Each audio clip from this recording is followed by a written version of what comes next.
So, Caitlin Clark and Unrivaled is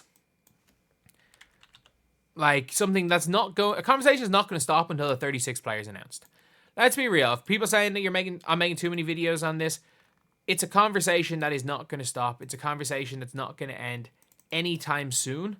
And when you're seeing the likes of Nafisa Collier answering questions about this and talking about this, who are obviously owners of the league, who are people setting up the league, like, it's not going to stop. It's a question that's always going to be asked, especially in the off seasons. Like, in off seasons, these are the type of things that people are interested in because, well, there's no real games going on. They're kind of waiting for Unrivaled. The draft lottery is still in a while. Heck, well, to be fair, like, USC are, up 2? They're up 2. How's Juju getting on? Juju's got 8 points in the first quarter and a half. College basketball starting again, I guess. But Fee Collier, obviously, anywhere she goes. If she goes, she's doing the podcast tour right now.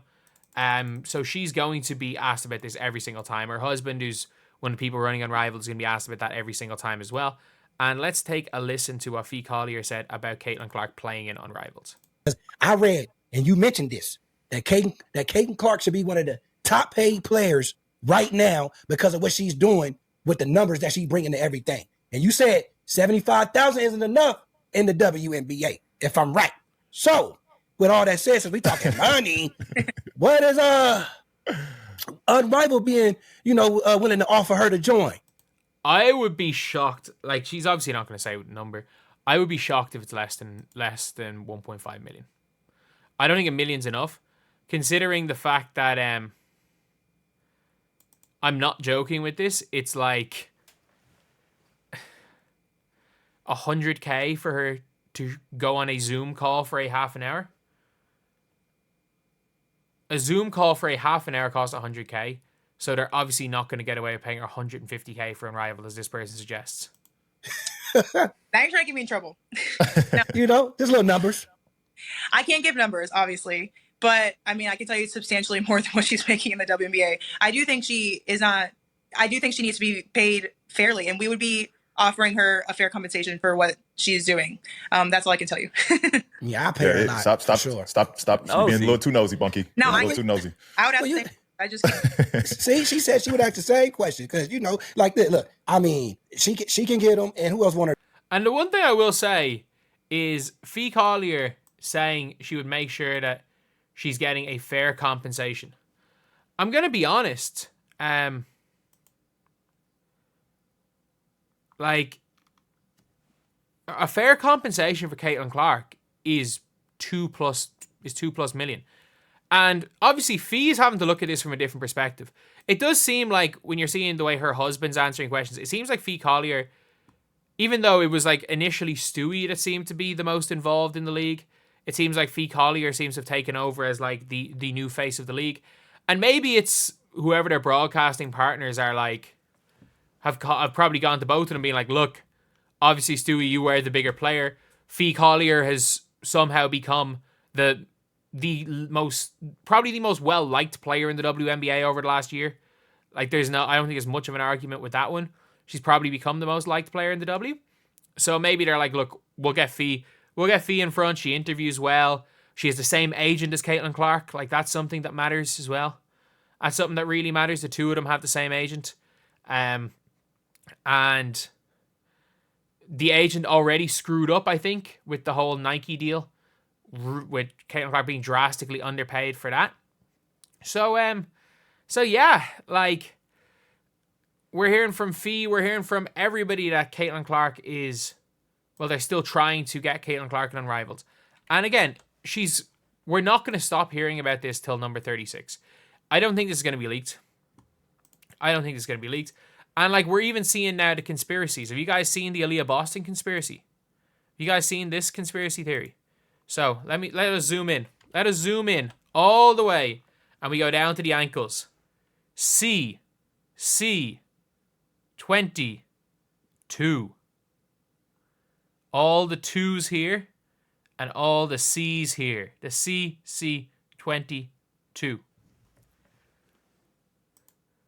It's the Aaliyah Boston conspiracy. It's the Aaliyah Boston conspiracy theory. Like, We have all our conspiracies now.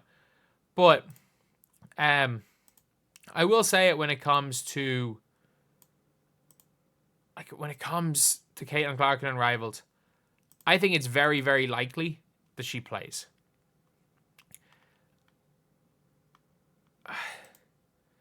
I mean, it's very likely. It's likely if she plays. I would be, like, people are saying 60-40. I would be more so on the side of, I think it would be 70-30. I think it's a 70% chance she plays.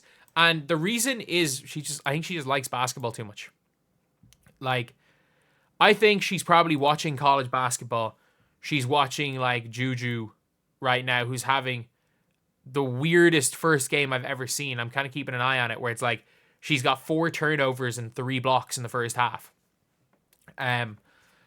She's probably watching college basketball and kind of she's doing a bit of her workouts. Obviously, she's been at Taylor Swift doing other stuff. She's probably getting not a full itch to go back, but she's probably thinking, okay, I just want to hoop.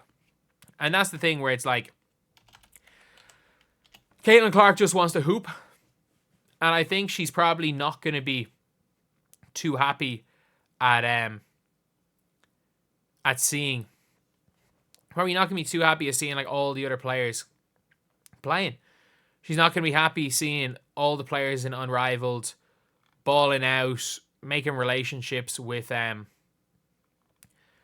players, and I don't see there being a scenario that she doesn't play. I just don't.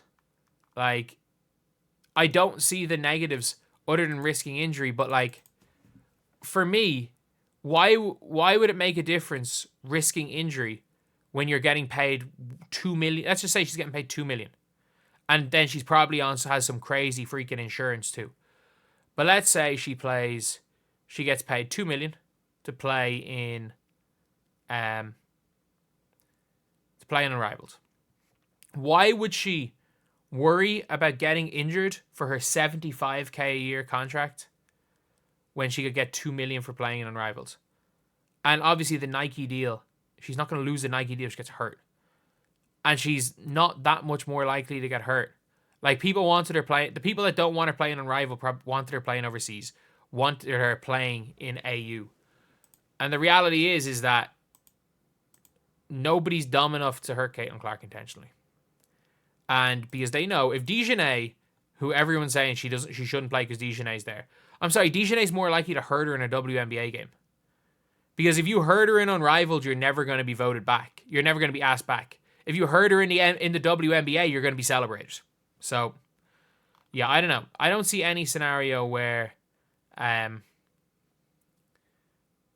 like Caitlin Clark going to Unrivaled is a bad thing. It's all about whether or not she wants it at the end of the day. And I think it's highly likely that they'll pay her enough. It's highly likely she will want to play in Unrivaled because at the end of the day, she's a hooper. And hoopers hoop. For lack of a better word, hoopers hoop. So that's pretty much it. I will see you guys.